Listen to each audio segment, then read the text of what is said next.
Round with the height. Yeah, in terms of setup, as we said, we want to make sure that we're not going to be getting too far from the ball with the longer clubs. It's not the further from the ball, the better, the more power you get. It's about getting yourself in a nice relaxed position. And as we said, in terms of ball position, one sort of stays inside your left heel, that's absolutely fine. As your stance will get narrower, so for example, if your pitching wedge was sort of stance here, that would be now seeming in the middle of the stance. It's not moving the ball up and down in your feet, it just stays in a constant, and your feet just get narrower and wider or whatever, depending on the club you've got, okay? But in terms of the swing, we said about keeping the lower half nice and quiet, taking the club back nicely on this one now, you can see the lower half nice and stable base, and make a nice full shoulder turn. Hips are now sort of engaging top of the back, so when you look nice and solid there, if we compare that to, you see a bit of a drop to start with anyway as you're going down, then the knee starts giving way, and if you look at that position there now, that's top of your back swing there. I would say you've gone further with less movement, haven't you, really? Because you've coiled more, which is why you're getting more distance. You see, you're creating more of a sort of a gap between sort of the shoulders and the hips and the lower half, but this one now, because you've gone back so far, that lower half is going to do a lot of work back to the goal, and that lower half works this way. The head now starts moving back away from the ball.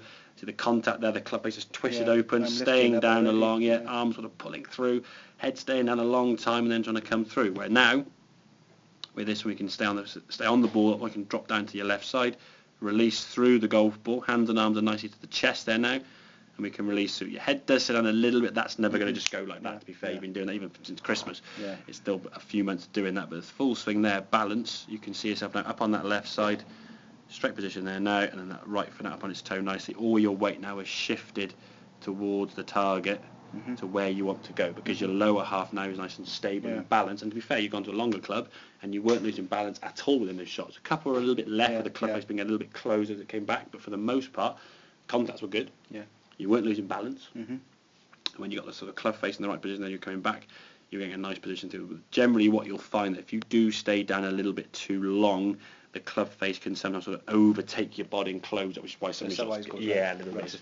It's just your top half isn't sort of keeping up with the bottom half, and then the club just flips over a little bit too much this way. It's like sort of two cars going around a roundabout. The inside car sort of slows down or stops, the outside car just keeps going around faster, and it can flip over a little bit. If it's the other way, the inside car speeds up, the outside car can't keep up with it, and it goes a bit to the right. So if your body works too quick, it may go to the right. If the body slows down or the head is staying down too long, the club overtakes. But again, for the most part, say 6 out of sort of 7 of those shots you hit there were a good flight, good contact up in the air. Well, the last one was about 200 yards, nice and straight. Like I say, initially, straight off from the tee. I've never had any consistency with that. Okay. So we'll have a couple of the driver now, and then we're on the golf course. Okay, make sense? Yeah, cool. Good stuff. Okay, mate.